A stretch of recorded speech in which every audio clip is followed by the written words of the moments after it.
I thought we were live the entire time. Every song is a fucking journey. This is the worst tour I've ever done. Anthony Crawford says Gene Simmons is crazy. Black Album was one of the greatest fucking records of all time. Dude, that dude is crazy. Rock and roll ain't dead. Metal was banned. What was the reason why it was banned? Politics and religion. Next record's 3-chord rock. Yeah, we're gonna do an AC/DC record. When we do the next record take, we need to interview the producer and just make sure that they're not gonna invade the Capitol. I'm gonna keep my opinions to myself. Thank you so much! This is why I get banned from tours. Nobody does anything to get anyone in trouble. Like, no alcohol is consumed on the bus. Just yoga and prayers.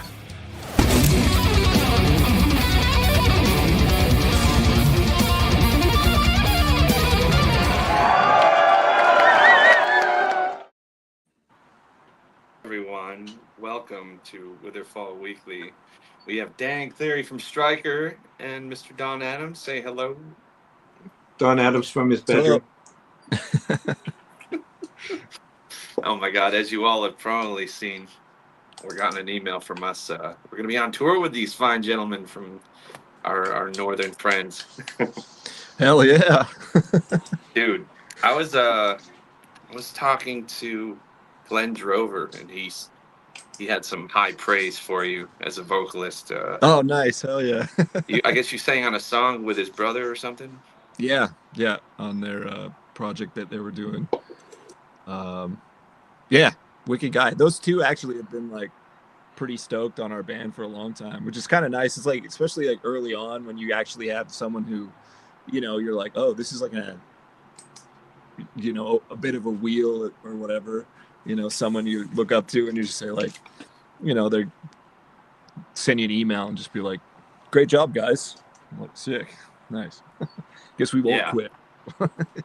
Yeah, that's great. I mean, their pedigree is like, it's pretty cool. Like, the guy from Megadeth and King Diamond fucking think that you're all right. Yeah, it's not too shabby, yeah. Good Lord. It makes you glad that you didn't pursue law school. Yeah, maybe. shit. Maybe. Well, tell us a little bit about Stryker, like how you formed Stryker. Like, what I think I can grasp the ethos of Stryker a little bit based on the videos, but maybe you could tell us in your own words. Yeah. I mean, like, we started the band in like around 2007, and our original concept was to just be the same band as Racer X. That was our goal, and I was a guitar player at the time, and me and my buddy were just like, okay, let's just do our version of Racer X, even though we were like, you know, not even close to being able to play like that, but we're like, yeah, we can figure it out. But nobody wanted to sing, so eventually I just was like, I'll try it. Let's, you know, I sang along to a couple like songs. In particular was the Book of Heavy Metal by Dream Evil. I remember that it came out around the same time we were doing the band, and there's like the falsetto part in the end, and I was like, fuck, I wonder if I could do something like that. And I tried it, and I was like, yeah, that's okay. And so yeah, anyways, we formed the band and then just started writing material. I mean, it wasn't very serious early on, and then we had a buddy who we'd made like a pretty hurting demo with whatever recording stuff we had at the time, and our buddy took it to a festival in Germany, and then like all like the people at the festival that he showed were really stoked on it, probably because it sounded bad, and it was like a sort of true metal like dudes being like, oh yeah, this sounds awesome, like this sounds raw and like old school. And so we I don't know, that kind of got us excited about actually doing the band like more seriously, because we were like getting a little bit of you know, attention from just like random metalheads in Germany. So we're like, yeah, that's cool, let's just keep going. And yeah, I mean, like the band now is sort of, I mean, it's changed a little bit. We used to be way more like into the sort of more like strictly classic heavy metal, true metal kind of stuff. And then these days we just are doing whatever we feel like. Pretty much, it's been so long that it's like, you know, just try and do something, whatever. How many Have fun. records have you guys done? We just put out our 7th record. Wow. Seems like a 7 lot. records. Jesus. Yeah. Wow. Wow. So did you find that you had a pretty good grasp of your falsetto early on when you first started singing? Yeah, that was like that was the easier part. I found was it was like actually doing the singing was like I guess head voice, mixed voice or whatever. That was the hard part. Doing like the high screams and stuff, especially on the earlier albums, it was like that was a big thing. I was really into you know, like I guess maybe not necessarily King Diamond for those vocals, but like some of the earlier stuff, like I was really into Vicious Rumors, and I mean still am, but at the time, yeah. And there was a lot of like a buddy of mine gave me like 10,000 songs to listen to on like a hard drive, but it was all like 80s speed metal stuff, and like all the vocals were like really high pitched. Sanctuary was on there. Oh God. So like yeah, that kind of thing. So I found that stuff is really easy, but then it was like a lot harder to sort of figure out the rest of it.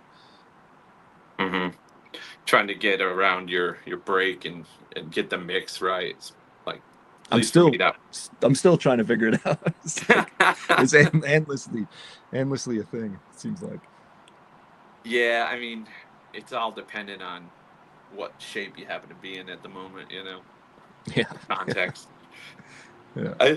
King Diamond was like my first one. I didn't hear any of the really crazy high 80s stuff until like much later. Like I actually didn't sing much like of the like the stuff that you know, like White Wizard would be influenced by, like, you know, besides Iron Maiden, you know, like obviously I'd heard Queensryche and Iron Maiden, but I wasn't really that type of singer until I got offered that gig, which is pretty hilarious. I mean, if you go back and listen to the first record I did as a quote unquote professional, like it was like fucking weird Manson death jazz, like Guns N' Roses meets Prince and Marilyn Manson. Like I was just kind of all over the place, like doing whatever the fuck I wanted to do. But I did not have a serious like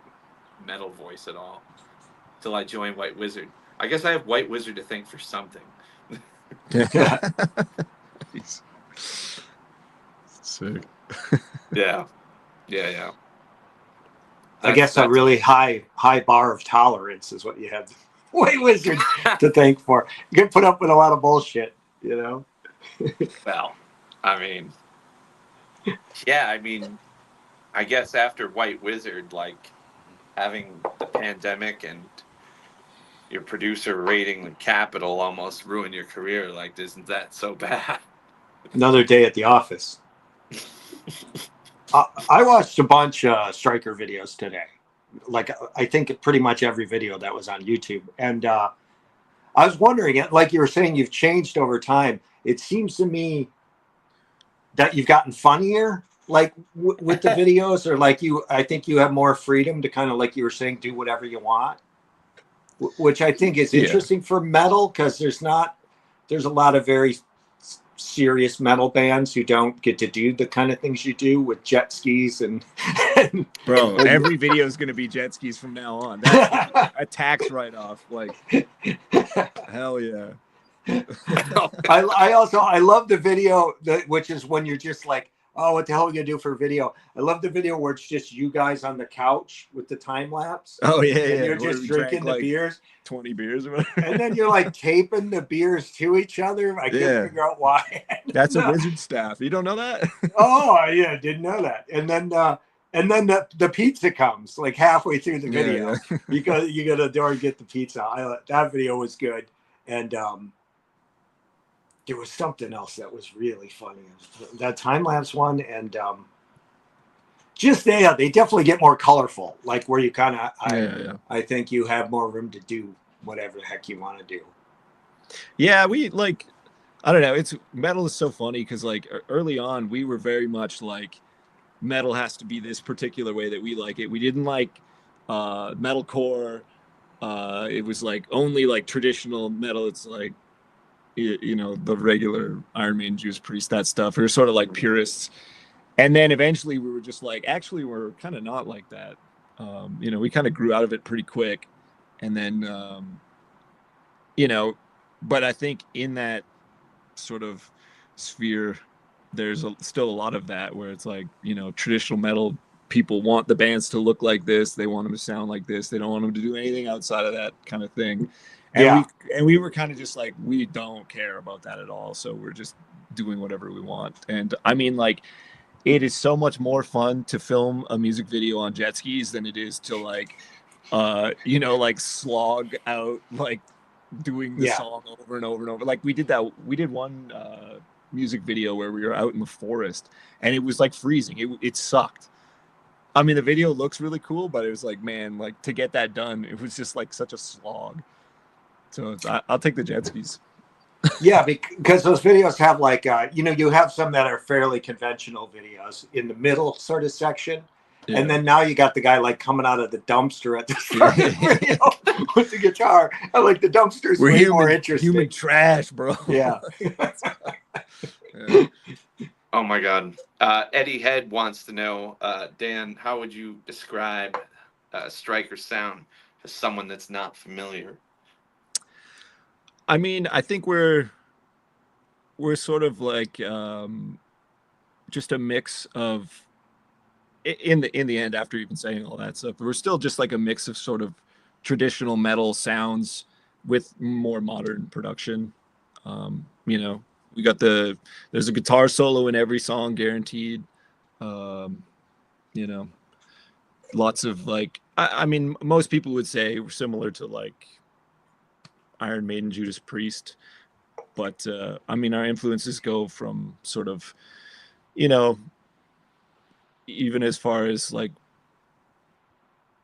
I would say some punk and then into like a lot of hair metal. I'm a big hair metal guy. I love hair metal. So it's like, that always sort of like sneaks in there, at least one song like pretty hair metal-y. Yeah. I'm guilty along with you. I'm at every Winger show that comes around. I don't care. I'll go to every Steelheart show. Like, call me what you will. Yeah, I've always been a huge fan of hair metal for sure. Like, then I mean, even like more recently on the new album, it's like we're sort of getting more into just like the 80s AOR stuff and listening to more like Toto and that kind of thing. So then that kind of seeped in there too. We ended up putting like bongos and songs and stuff like that because it's like when you listen to those songs, they're produced so well, and you're just like, there's so much ear candy and stuff going on. It's crazy.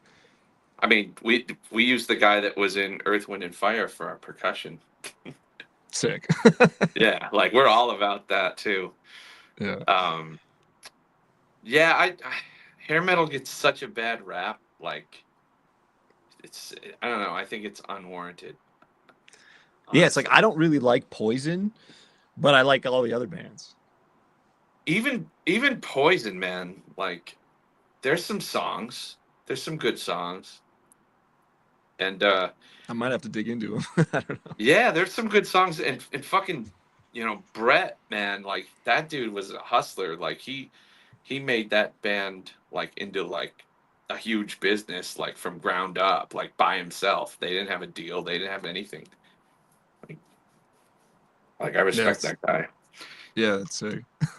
Yeah, but I mean, musically, like it's the Bob Dylan of the fucking 80s. Like if you like, you know, you had like a gradient to go from, right? Like, not winning any singing contests. Yeah, I mean, they're just, you know, they're selling it, right? It's like half the battle. I know Don's mad that I said Bret Michaels was the Bob Dylan of the Yeah, 80s. it's such a horrible. Joseph loves all music that came out between like 1987 and 1991. That's a great period of time But for music. I do too. I was thinking that about your song. You got the song "The Best of the Best of the Best," or, you know, on the new. That's on the new record, right? Yeah. And I was totally thinking, kind of like we're talking about how your vibe, the band has kind of loosened up to be these characters, and which is really interesting because you guys are funny, and usually that used to work in the 80s, but it was because you knew the band, like because you knew who Van Halen was, those four guys. Yeah. And you guys are pretty funny. But I was listening to that song, I was thinking, man, this would be a perfect song for Cobra Kai. Yeah, you could totally see Johnny driving in the Trans Am listening to that, you know. Yeah, there was like a we've always been a band that just like we seem to try and write like the Eye of the Tiger style song, like motivational songs, like over and over and over again. Yeah, I noticed that. Yeah, it's like montage music, basically. Yeah, it could easily end up like a South Park skit. Yeah, I have a friend who has a montage song.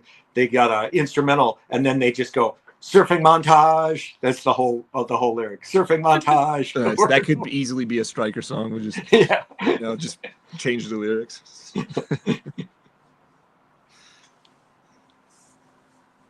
Got to be some Van Halen in there. Jesus Christ. Nice. Hell What's yeah. do you have anything coming out before the tour? Are you working on a new record? We're writing right now. We won't have anything sort of ready to go before the tour starts, but yeah, hopefully get some new stuff. I mean, it's this sort of dilemma that we always have where we're like, we should probably write a heavy album next. You know? So it's like we're gonna get all this great momentum doing montage music and then just ruin it all by putting out like something way heavier that's not quite in line with what we last did. It's just like, I don't know, seems to be our thing. Jesus, you guys still have a pretty unified sound on each record. It's not like us where there's like 50 fucking genres crammed into every song. Yeah, we always think we're like, oh man, we're really breaking the mold here with this one, and then by the time we're done, it's like it just sounds like our band still. Oh fuck, we're putting keyboards on this one. It's crazy, dude. And then it's like, it just sounds like every other song. I wonder if everyone thinks like that. Like if like Blink 182 back in the day was like, oh, this is like so like groundbreaking. Probably, or like because you're like, I don't know, I'm like pretty critical of music myself, and I just assume other people are like that. So then you're like, if you're doing something a little bit weird that you think is kind of, other people might be like, this sucks, you're like, oh, maybe you're more sensitive to it when it's your own band, and you're like, yeah, think you're doing something crazy, but it's really not that much. Well, I mean, Jake and I, we fall into that contempt for your audience pit sometimes. It's not healthy. They don't know what's cool. Yeah, they don't know what they want. Yeah, which maybe that's true. I mean, some of the comments I see on some of these new artists that I don't get, like, I'm like, are we listening to the same thing here? And like all the younger God, I sound old. All the young kids today, like, cause it's like they're so used to hearing like pitch correction that they think that no one has any pitch correction now. Like they're like, that Sleep Token singer doesn't use any pitch correction. I'm like, what the fuck are you listening to? Like, I was gonna say, is this about Sleep Token? No, it's not just about Sleep Token, but that's like the most the craziest like 18. I'm just gonna say 18-year-old girls to be safe. The 18-year-old girls on TikTok like crying over like Sleep Token and how great a vocalist he is, and they can't hear the pitch correction. And I'm just like, I mean, it's fine. Like, there's plenty of great vocalists with pitch correction all over their voice, but Yeah. like, don't say there's no pitch correction. That's just madness. There's 100% pitch correction. I don't think Literally, any producer. 100. I don't think there's a single producer that's not doing that. Like, you know, it's Yeah, I mean, there's a difference between like melodyning a note here and there, like, and like just pinning all of the parameters, like just select all on the entire fucking waveform and then just pin all the fucking parameters, which is what's going on there. You yeah. know? Like, it's madness. I don't know. Like, you can't tell anyone under 21 anything. Like, you know, Yeah. I tried with Sleep Token, man. I wanted to like it, but it's just really not for me. I don't know. It's just, I don't know. In theory, I like all the ingredients, but it's just like the vibe's just not what I'm into. But whatever, it doesn't matter. There's plenty of bands that I don't like, and there's, you know, plenty of people who don't like our band. So it's like, whatever. Yeah. Well, but it's weird, like these fan bases. Like, I'll get into it with Taylor Swift fans because I actually like some Taylor Swift songs, but they'll be like saying ridiculous things like she's a better singer than this person. And I'm like, dude, like, it's okay to really love an artist without lying for them. Like, you can just like the songs and like the person. You don't have to like make up these fabrications. Like, you know, like the singer for Ghost is not a great singer, but like they have really great songs and their production's awesome. You know, like, it doesn't have to turn into like he's the second coming of like fucking Brad Delp, you know. Yeah. Well, I also think the thing with Ghosts is too, I think they get attacked a little, sort of like we were saying with the funny stuff, but because of how goofy they are. You know what I mean? Like, they're not like seriously metal, you know, like a lot of people live are like, hey, motherfuckers, and we're gonna rock and roll. And he's like this insane Boris Karloff cartoon character. And I think that throws off metalheads too, as well as like the vocals don't sound like the vocals that they imagine when they see the Skull guy, you know. Yeah. And I'm so happy they don't personally, but it threw me off. Yeah, and if you see him live, it's much more like, it makes more sense because he's so goofy. You know, he's like a character, which is kind of fun. I was wondering, have you guys done vinyl the whole time? You said you're on your 6th record. Yeah, we've always done vinyl because that was just like such a normal thing for the scene that we were in, where like the, you know, sort of like the more classic metal, new wave of traditional heavy metal kind of stuff was always like, everything we've ever done is on vinyl. Just, I have stacks of it in the basement here. So no, my address is no. Did you guys tour with White Wizard, like the early lineups of White Wizard? It seems like that would have made sense. No, we never got a chance to. Same with Enforcer, actually, too. We've never had a chance to tour with them at all. No, I mean, that kind of goes back to our like we pretty quickly kind of alienated ourselves out of that scene just by like, you know, doing like different styles, you know, less adjacent to that sort of traditional sound. And we stopped.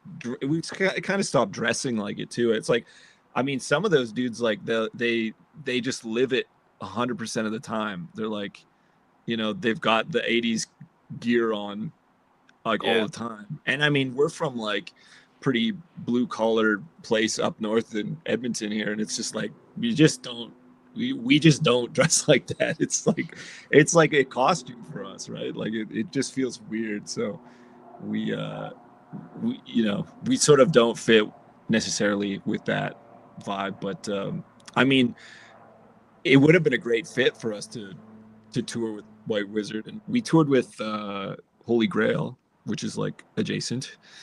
Yeah. And then Don, you just saw Luna, right? I did. I just saw him with what's that band that Philly's in? Him. Is that Entranced? Or Yeah. in trance. Yeah, I just saw them a couple weeks ago.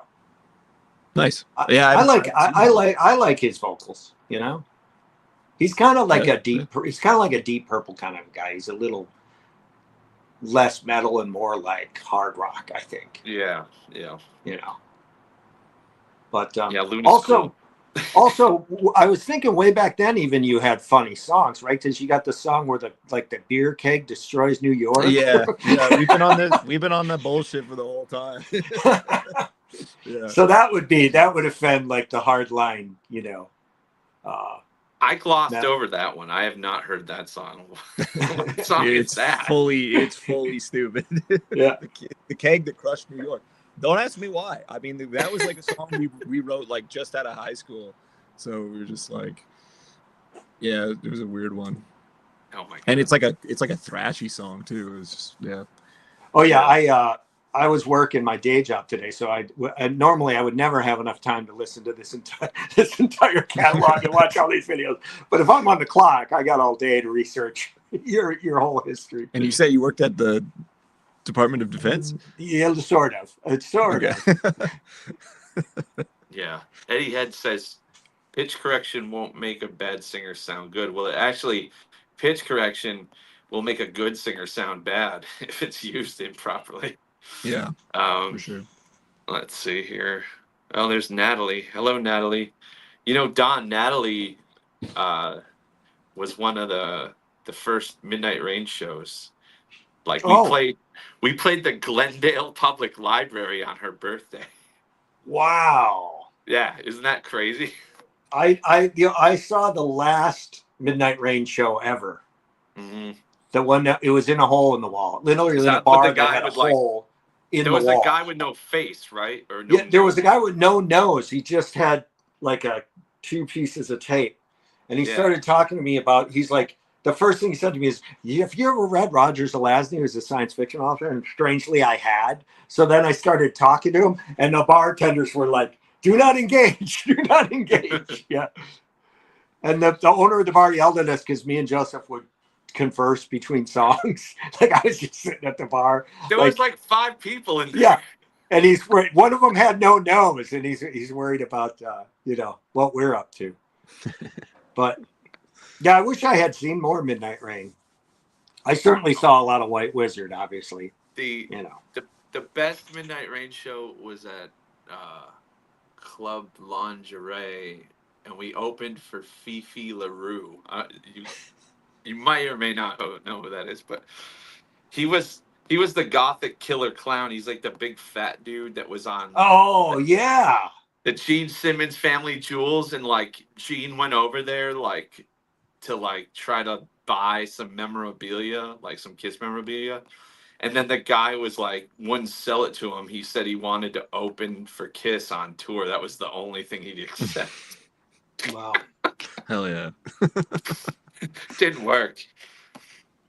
Did not work. It's terrible. If you really want to laugh, and I don't know if you drink or you smoke, but man, like have a few drinks and smoke a fucking blunt and watch Fifi LaRue on YouTube. Like it's Fifi LaRue.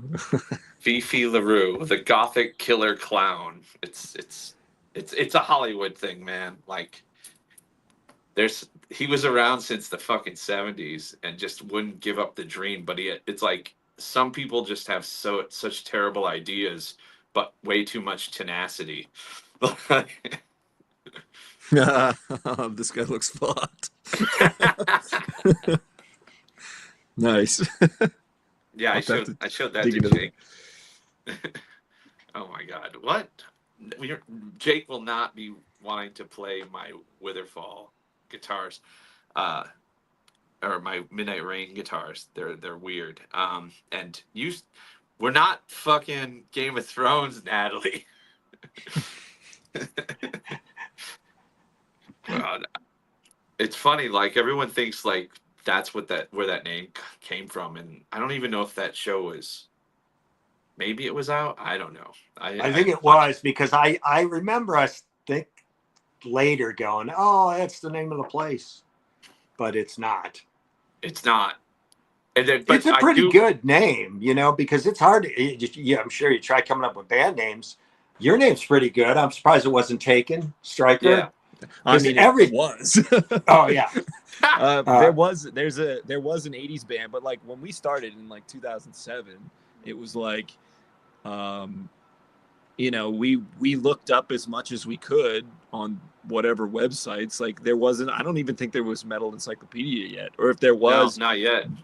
there was just like no, you know, Yeah. it's like, so we did our best to see if anybody took that name, and we didn't see anything, or there was no one active with it. And then like later on, we you know, people would tag us in, like, there's like a vinyl record that was released in the 80s that's a band called Striker, and you know, occasionally that pops up. No one's been like after us to change it or anything like that. So There was a band called Sanctuary, and Sanctuary had to pay them off. I think it was a religious band. Oh, really? But they were like so far in that they were like, I think Lenny said they had to pay them like 10 grand for the name. Yeah, which is not a lot. But Not a lot. I'm not even going to say, I can't say it on this podcast, but I'll tell you later, which is hilarious. But yeah, people don't know anything about trademark law at all. Like, because you'll see every like 2 weeks a new Sanctuary will pop up, and I'm like, you couldn't like you said, like in 2006, maybe that's an excuse, but like you couldn't look, at least do a Google search and be like, yeah, this classic band, like, oh, I got a new band name, like, let's call our band Metallica. It's like, wait a minute, like, really? You know what's a weird thing? A year before Dark Side of the Moon came out, another band put out a record called Dark Side of the Moon. And they almost changed the name of the album, but then they went, nobody's going to buy that record. So there's some other Dark Side of the Moon out there that no one's ever heard. You know, it's probably, I'm going to guess it's not as good. I'm just pretty tough guess. Pretty tough to compete. Like, oh shit, we should have changed the name of our album. Definitely not a better album cover, for sure. Yeah. But well, you can't trademark or copyright titles. Like, right. You'll just start ripping off Metallica album names. And fucking well, what's the band with Beverly Hills? What's the little nerdy band? Weezer. Yeah. Weezer was going to call their record Chinese Democracy. Remember that? When they were that was funny. They should have done that, you know? Just release it before the other one comes Yeah, out. like the week before. Dude, what the hell is going on with Axl, man? Like, he just sounds sick now. Like, I mean, I know that those shows must pay $1 billion, but Jesus Christ, like, it's getting out of hand. Yeah, it'd be tough to, like, you know, pay a big ticket price and then that's what you see. Like that. Yeah. I saw a clip of I think it was November Rain. It was just like, whoa. Yeah, and that one's not that, like, by Guns N' Roses standards, that one's pretty easy to sing. Like, yeah, I think he just sit there in his like upper chest, like, and just sing it like a normal song, and instead of trying to make the mix work when it's not working.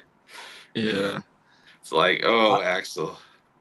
I saw Gordon Lightfoot once, and he was so old that his voice had risen like 2 octaves, so he sounded like that neighbor on Family Guy. It was like Edmund Fitzgerald, but he, he's not $800 a ticket, and also he's like, I just love touring and I can't stop, which I don't think that's why Axl Rose and these guys are in these stadiums, because they can't stop. They're in there to get your $800 to hear him not sing like Axl Rose. Yeah. Jesus. So you started as a guitar player like me then. Like, I did the same thing. I was into like Friedman's Dragon's Kiss and like Bay and like all that stuff. I really loved like the guitar playing on the early King Diamond records, like LaRoque and Pete Black, and so good. Yeah, like the Eye, like some of that, the instrumental on the Eye, like Insanity, like fucking cool shit. And I would go through singers left and right, like, you know, finally just got fed up. By the time I moved to LA, I was barely playing guitar anymore, except for like writing. Yeah, That's kind of like, but you you kept going. Like you created a band where you had to play guitar too. Well, I don't play guitar at all in the band. No?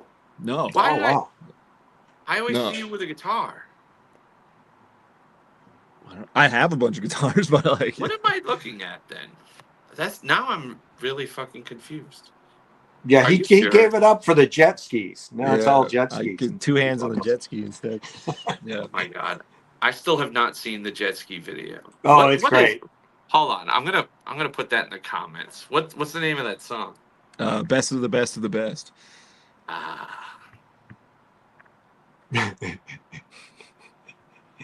Oh, I love the wrestling video.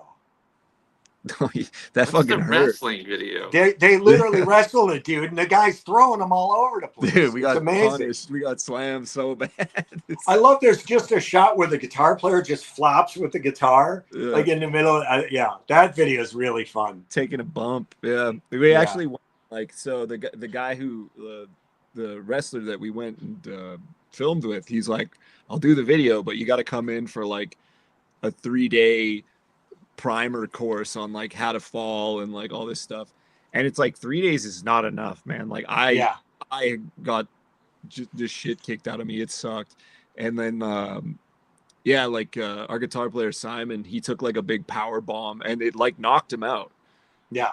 Because it's like if you don't hold your neck forward as hard as you can, your head hits the mat, and then it's not that soft. And so yeah, he was like seeing stars after that video. Wait, is a power bomb like what the Undertaker was doing? This was like, I don't know if it was, I never can remember if it's a suplex or a power bomb or whatever. Anyways, he had him like over his head and then just slammed him on the mat. I saw that shot. It's in I was the like, video. wow. He got Yeah. It's pretty. destroyed. Yeah. Oh my god. So you guys, it was like those actors in Platoon. You had like a boot camp. Yeah, exactly. 3 days. Yeah, 3 days, and then just got destroyed when it was actually time to, he's like, okay, here comes a full power hit, and you just like eat shit. It was fun. It was actually oddly, like our bass player kept going. Like he started like, trying it, and then he saw a guy dislocate his finger and was like, I'm gonna call it quits on that. But he was actually pretty good at it. I like the also the round card girl. Yeah, it says like verse 1, verse 2, and then it says shred. You know what? I have the best of the best of the best here. So let's play it. Let's watch it. What the fuck we're talking about? Yeah. Okay, let's look. Was there a dislocated finger or no? In the head. It's when his head hits the mat. Oh, that's in a different video. Oh, that's not in this God. one. That's in the Sucks to Suck video. oh, that's right. It Sucks to Sucks is the wrestling video.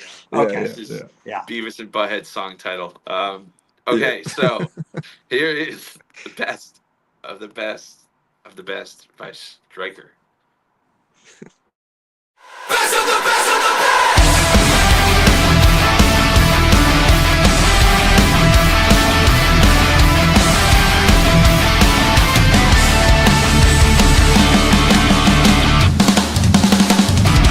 If I could show you the top of the world, all of the things I've seen, every long and winding road, all that I gave up to get what I got.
My God, you weren't kidding about jet skis. Jesus. Dude, Let's go.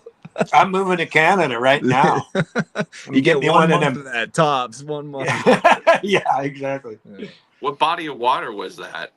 It's just like a lake around here. Sylvan Lake. It looked like It's a not- huge lake. That's just movie magic. Oh my God. Also, that's just like right. broad daylight video that you don't see Yeah. that too often. You know, Yeah. I mean, those colors. Where else are you gonna put those colors? It's Yeah. not gonna Yeah. be like neon blue, right? Like because you're wearing like NASCAR suits. Yeah, dude, it's so hot. It's a snowmobile jacket. dude, that keyboard melody and the chorus, and now I remember that song because I was like, this is like Beverly Hills Cop, like down, down, da, da, da, da, da. It doesn't go to the other chord, but Yeah. it's like, fuck, okay, this has all those like reminiscent trappings of that era.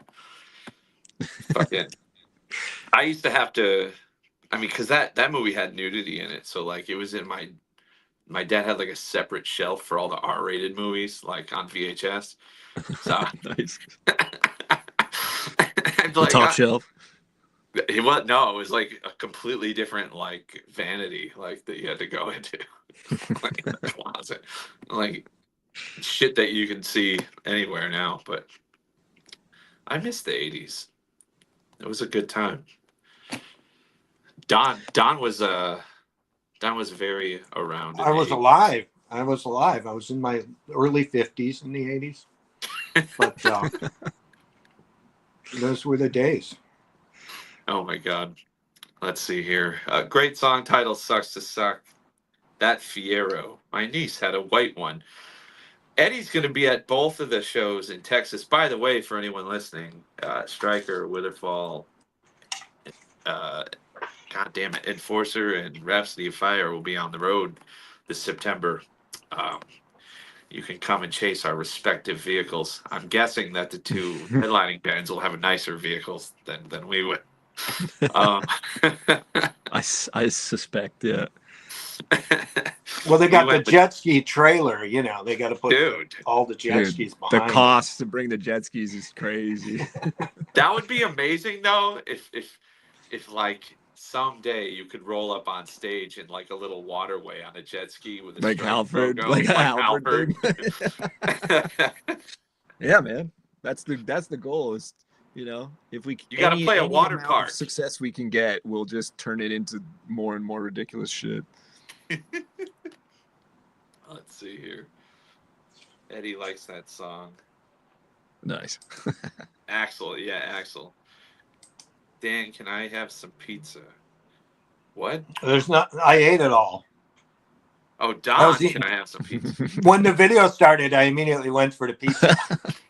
I'd seen the video already today. You know. Fair enough.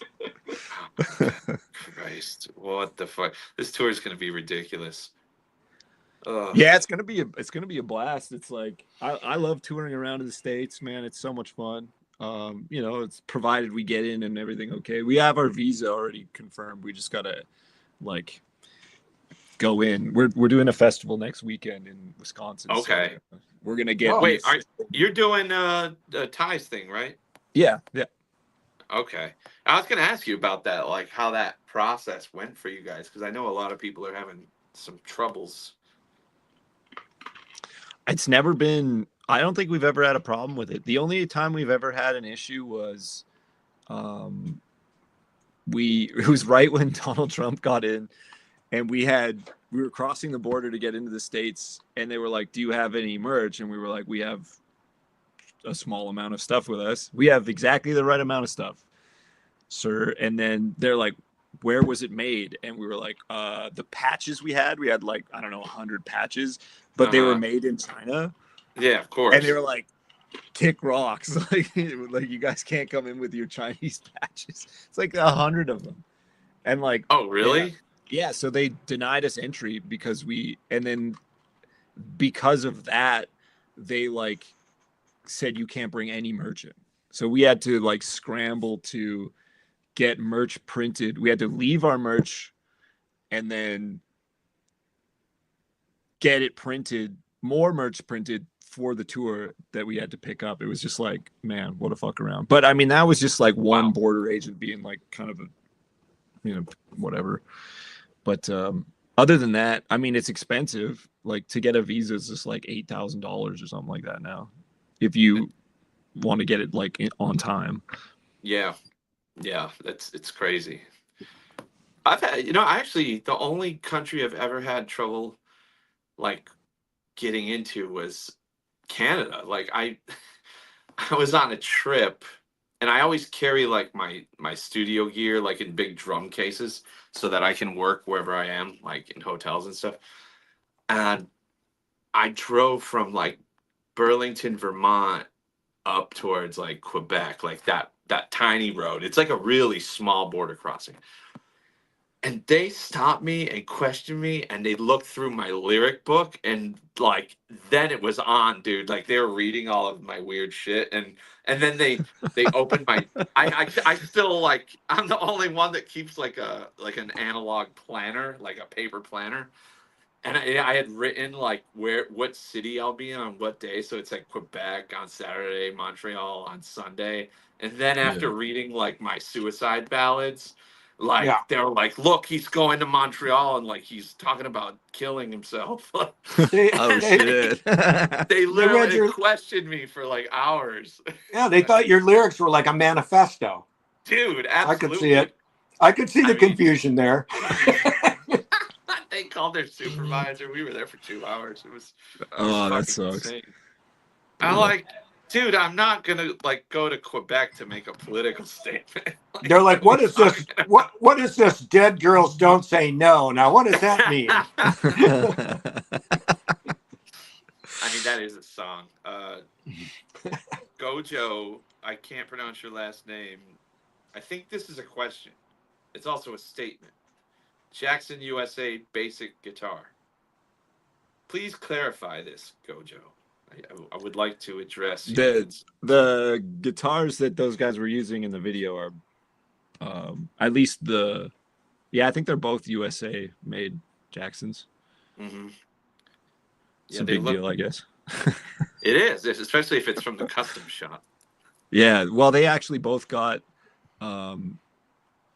like Jackson endorsement, so they got well, they didn't get, they were able to purchase some custom guitars, and that was like the Bengal one. And then I mean, it's kind of nice because you get I think you get to skip the line a little bit as far as like the production times, because sometimes I think it can be like you're waiting for a few years to get your guitar made in the custom shop is, if you're gonna get a Jackson, I mean, just wait and spend the money and get a custom shop, because anything off the shelf at Guitar Center is suspect. Including Gibsons. The question is there a band with a jet ski endorsement? Because you might be able to corner that, dude. That one. Yeah, man. I can't afford to buy a jet ski. It's like the only ones you can afford to buy are like the old ones that are like, it's been sitting in someone's garage since the 80s. Yeah. They look cool. Are we playing on any bodies of water where like maybe jet skis could be like part of the recreation? Probably. That could be interesting. Don't let Jake on one of those. Like, we'll end up with a dead guitar player. We have gone, like we had a day off in we ended up staying in Pensacola, Florida, and rented jet skis. Oh, really? Nice. Yeah, that's hilarious.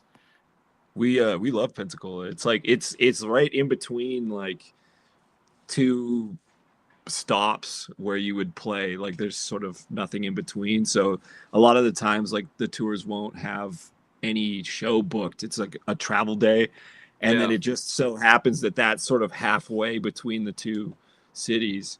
And it's like a no-brainer. And the first time we stayed there, we just like booked a random hotel, and so you're like Atlanta to New Orleans or something? Yeah, it's like something like that, or like from Florida to Texas or whatever. Mm-hmm.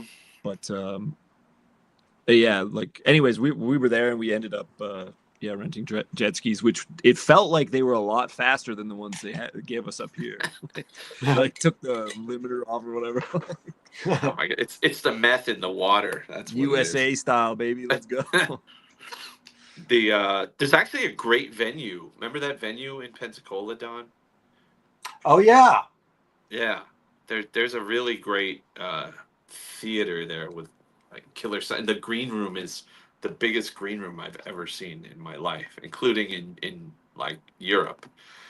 Fucking crazy. Yeah, they have a built-in audience there too. Like Pensacola is not a bad town to play if you have a day off.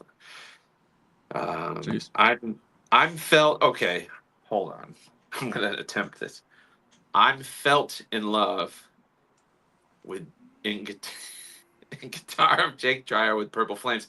Oh, you're talking about the Randy Rhoads, the RR7 with the Ghost Flame that he got. I think we did the unboxing. Oh, the unboxing. Yeah, I remember that. Yeah, Jesus.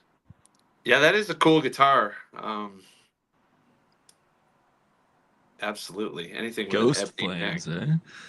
Yeah, it's weird. They're like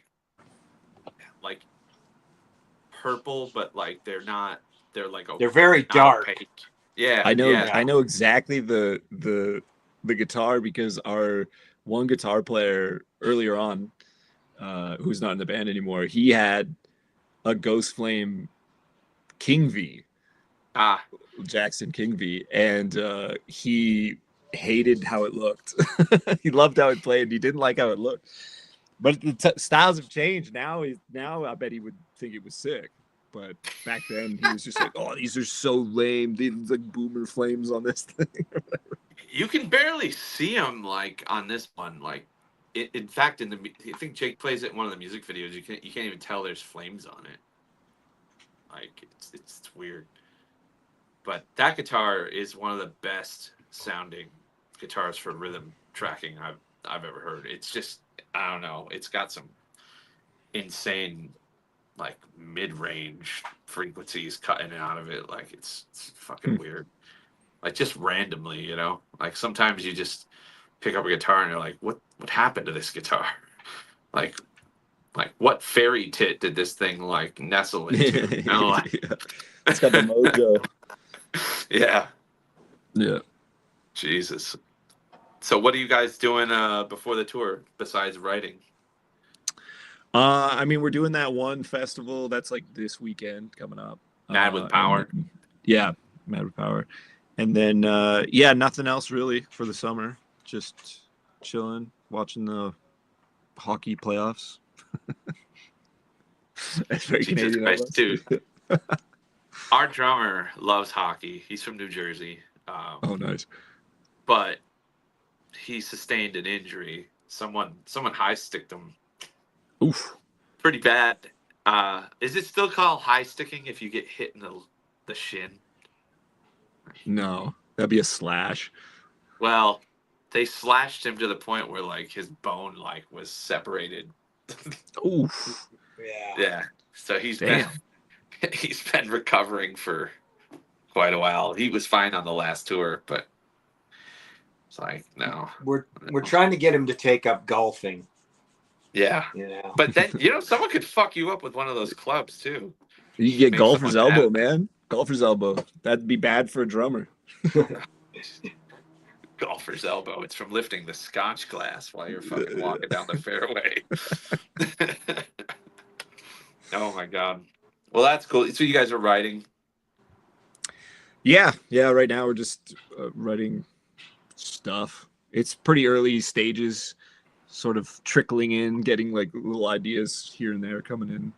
But are you gonna make your foray into like more serious subject matter, or is this gonna be also like a splendiferous exercise? Dude, I don't know. We're sort of at like a weird crossroads of like what we want to do, because like I don't know, it like I was super, but like before we did the new album, I was like getting really into like almost only listening to like AOR stuff. Yeah. And now I'm just listening to way more like, I don't know, like hardcore and stuff like that. And so it's like, maybe it's a bad judgment for me to be like, I'll put hardcore riffs in these songs now. You know, You're gonna need some black jet skis next video. Yeah, completely black on a lake of fire. Do a grim thing. Yeah. Yeah. So I don't know. I mean, this is like something that we've talked about in the band since the beginning. It's like, oh, what should we do? Like, lean heavier? Do we want to? Because like we're big fans of obviously like Metallica and bands like Testament and stuff like that. And it's like, that's always been influential for us, and we tend to write towards the lighter side. It just maybe fits better with like my vocals, but I don't know. We're always tinkering around. There's always like every album, you've got like a group of songs and some make the cut and some don't. And there's always some that are just missing the cut that are like really heavy songs.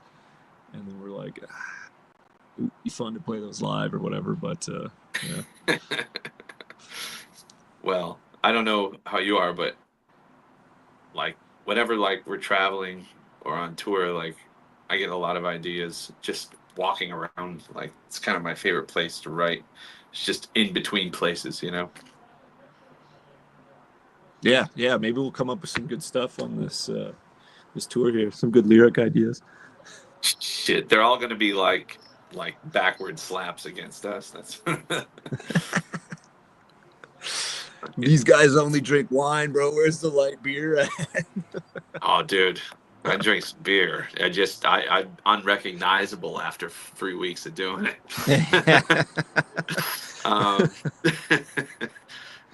Fucking, I like wine, but it's a necessity. I'll end up like Meatloaf. Let's see. Ask your final questions, my friends. Oh, we have a fan here. Striker is one of my favorite metal bands. I love Play to Win. Are you guys coming back to Kelowna? What is that? Kelowna. Kelowna? Yeah. Should let you read it. Yeah. Okay, yeah. Yeah. Thank you. No, we don't have any plans yet to come back to Kelowna, but I mean, love to go back. It's a fun town. Where is it? It's in BC, so Okay. it's like I guess it's more like central BC, I guess you would call it. You usually like probably drive pretty close to it if you're going through from like Vancouver to Edmonton. That kind of, Right. Is it that crazy road like that? Like you have to go over a mountain. Yeah, it's a fucking brutal one, but yeah. Yeah. Tour killer. We had to turn around halfway, like on that Iced Earth Sanctuary tour. The driver, I don't know if she was afraid or maybe we like legit would have died if she went over the pass. Like she turned around and then we had to fly to Vancouver to make the next show. It was crazy. Yeah, it can get so brutal there. Like early on, we drove like our tour van with our trailer up that Crow's Nest Pass. I think it's the one. And yeah, like it was, I can't remember what we were trying to get there a day early or something like that. So we were driving at night and everybody was sleeping in the van except for the driver at the time, our drummer, Adam. And we just hear, everybody wakes up to the sound of Adam just going like, oh fuck. And we're like, dude, what is going on? And he's like, the gas pedal's on the floor. Whoa. And trying to get to the side of this fucking mountain. And it's like the middle of winter. And the tires are just spinning. Oh. No traction. We're basically standing still. So we get out of the van while he's driving and pushed it so that we could get past this like. And it was like the elevation was crazy, so everybody was completely out of breath. And it was just like, and then we get to the top, and we're like, should we go down the other side? It's like it's equally steep on the other side, and we just did it. Like whatever, sure. And it was. Did you make it? Yeah. Play to win, right? Yeah, exactly. Jesus. Risk your life Wow. for this. Let's go. I don't. Yeah, I mean, can they make another route? Like, Can't be done, I guess. I mean, it's through the Jesus. mountains. They just, I mean, it would be so expensive probably to try and fix that or like make it safer. I don't know. Right. I think there is like you have to go like down through Montana the other way, and it's like way longer or It's something. yeah, it's crazy. And I mean, a lot of bands are just like skipping that completely. Like Edmonton, Calgary are both pretty good towns for Yeah. live music, and but a lot of tours will just go straight from like like Seattle or Vancouver. They'll just go to like Salt Lake City instead Uh, and just skip it's Stu from Into Eternity. He's up there, right? Yeah, I'm not sure where he might be in Winnipeg, maybe. Yeah, that's right. Yeah. Yeah, I remember we did all those cities in the middle of fucking winter. I think it was still February. Ill-advised. That is Yeah. a rough time to be driving around. Yeah. Oh, Oh, let's see. How long are the sets going to be on the tour? Probably like 35 minutes or something. There's 4 bands. Luckily, they're not going to start the show as soon as the doors open, because that would be ridiculous. So at least it's somewhat. 35 minutes is like 4 songs for us, so it'll be a highly curated Witherfall set. Yeah. The thing, I think if we played all our under 5-minute songs, they'd be all like ballads. So I mean, maybe we'll do the AOR fucking what's that band? God damn it, I don't remember. REO Speedwagon. We'll do the REO Speedwagon set. Let's see here. Pantera Basic. I mean, I don't think so. If the question is they basic? Pantera basic? I mean, probably not. I mean, I wouldn't want to have to play those fucking Vinnie Paul tuplets on double kicks with the swing. Yeah, you ever get into like the early Pantera stuff, like Glamterra?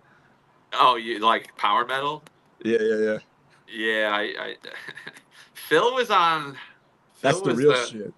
Dude, he was singing some crazy shit, like Jeff Tate shit. Like, yeah, I mean, I don't like the songs as much, but I mean, they were a good band for sure.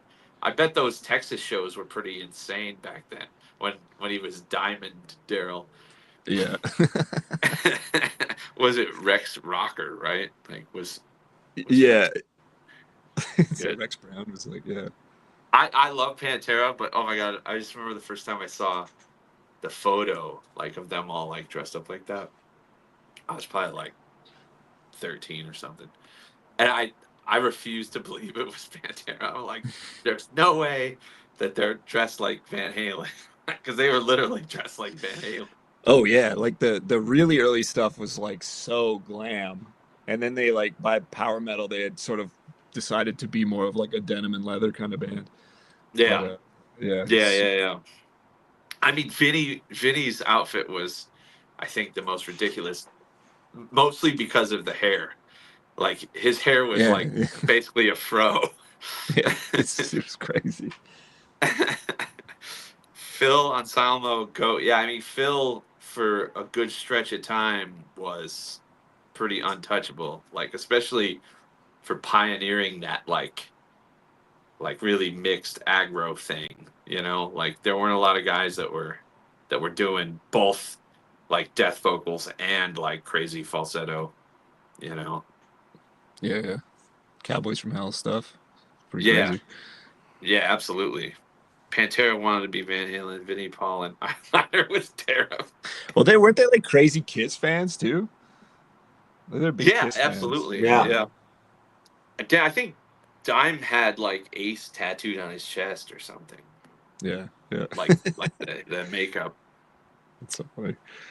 All right, well, let's wrap this up. I'll give you guys one more minute to ask your final questions for Dan or Don. Like, working at keeping us all safe here at home. Just getting pinged from San Diego. There's flash bombs going on. I've got ICE agents outside my house right now. Let's see. Man, I can't wait for this tour. Like Witherfall is very picky with our tours, and it's been a while. Well, no, actually it hasn't been a while, but we were just out with Angra in Europe, but we have never done the United States like in this band. So Really? Oh shit! This is our first U.S. tour. Yeah, Oh, I mean, we've done like festivals and whatever, and a few like select shows. But yeah, no tours in the U.S. COVID, man, like we had, like when we were doing Curse of Autumn before John stormed the Capitol, that record was doing really well. Like I think we charted like number 83 on Billboard, like with that record, and then like we had 2 tours lined up, and then like the pandemic swept in and just destroyed like any hope that record had of like really taken off. Yeah, that's a fucking bummer. It continued too. Like we had a tour with Evergrey that was booked, canceled, booked again, canceled, completely canceled, then rebooked, and then moved to Europe, and then canceled. Like over like 2.5 years. Damn. Yeah, we had like a similar kind of thing. We were supposed to go on tour with Unleash the Archers, and that was that got canceled because of COVID, then rebooked, then like booked again, and then finally we just did it this year over in Europe, and it was so much fun. But it was just like we were pretty sure that ship had sailed. We're like, I don't know, we're not gonna, it's not gonna. Like, we're super happy to go out with those guys. They're the best, but yeah, kind of like they'll probably just get a different band now. Yeah. Good Lord. Well, hopefully we can recover some of those lost years somehow. Eddie, we'll see you in Austin, Dallas. What do you think of Slaughter to Prevail, Dan? I went to see them when they came here. Oh, really? It was crazy. Okay, so it's like the funniest show experience. It was just them, no openers. They sold out like a pretty big size venue in Edmonton. And like when I got tickets, and I'm like, I bet there'll be like other people, like other bands playing. Like it can't be like a $35 ticket just to see this band, right? And then sure enough, no other bands on the bill. We get in, I think we got there at like 8, and they didn't play till like 10. Oh my God. So we stood there and like listened to like the house sound for like 2 hours. Oh. And then they played, and they were awesome. They're actually really good, but like we were like, what a weird experience. And they played for like 45 minutes. So everybody was already drunk. Yeah, it was so weird. We're like, okay. I mean, hey, if you can sell out venues, play anytime you want, and play for 45 minutes, it's like, all right, give her. Like, that's crazy. I mean, I know their last record did really well, but that's a bold move to headline one band in 45-minute show. Yeah, I mean, maybe it was closer to an hour, but it felt like it was like 45 minutes. I swear to God, it was even an hour. Yeah, that's pretty. With no other bands, it's like holy. Yeah, I don't. It's not my favorite. I hate it because I hate genres in general. I hate putting stuff in boxes, but it's not my favorite vocal style. But I mean, the guy definitely has a unique sound for sure in that like sphere. Yeah, he was good. He was good live. So I don't know. Yeah. He's got like it's a weird timbre. Like it's really weird. So like you can recognize him. So that's all you can really hope for with those types of vocals. Yeah. Does it sound like everyone else? No. Okay, good. I'm in. Yeah. Witherfall Evergrey would be amazing. Yeah, I mean, I don't know. We'll see. But all right. Well, I will play this outro out of here, and I'll see you in September. Say hi to Ty for me, and don't eat too many fucking cheese curds because, dude, I was in the Milwaukee. I was at the Milwaukee Metal Fest, hanging out with Joey from Arch Enemy, and I drank so much beer and ate way too many fried cheese curds. I think I gained 10 pounds on that 2 days. This is what you look like when you eat too many cheese curds. So let this be a warning. Not just cheese curds, fried cheese curds and beer. Okay, like, yeah. You could get by on some cheese curds. I mean, it's mostly protein. Like, it was madness. I'm still recovering. Anyway, Dan, it was a pleasure. I will see you. See you in September. What's your favorite drink? Assuming you drink. A beer guy for sure. And what these kind days, of beer? Bud Lights, baby. Yeah, we used to be big craft beer guys for a long time, and then we just like, man, it's just too much. We just sort of. I mean, I still love craft beer, but we just don't drink nearly as much because it's like if you drink, 3 or 4 tall cans of craft beer, it's like, man, my guts are fucked up. I have a headache the next day. It's like I could drink 10 Bud Lights and I wake up the next day and I feel like nothing ever even happened. It's just like, yeah. So I don't know. We're on the light beers, especially on tour now, because it's just like, man, yeah, gotta take it Bud easy. Lights on stage is not unheard of.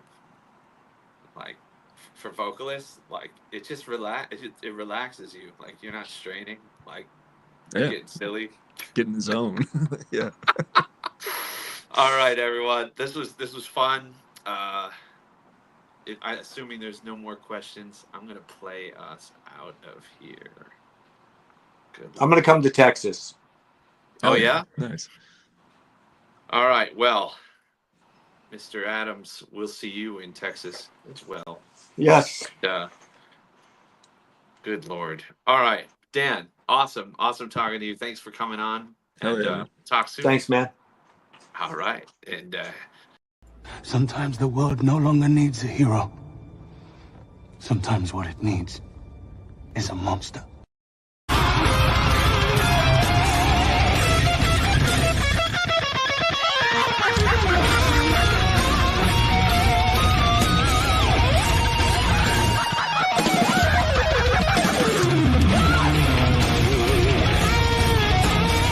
Sometimes the world no longer needs a hero. Sometimes what it needs is a monster.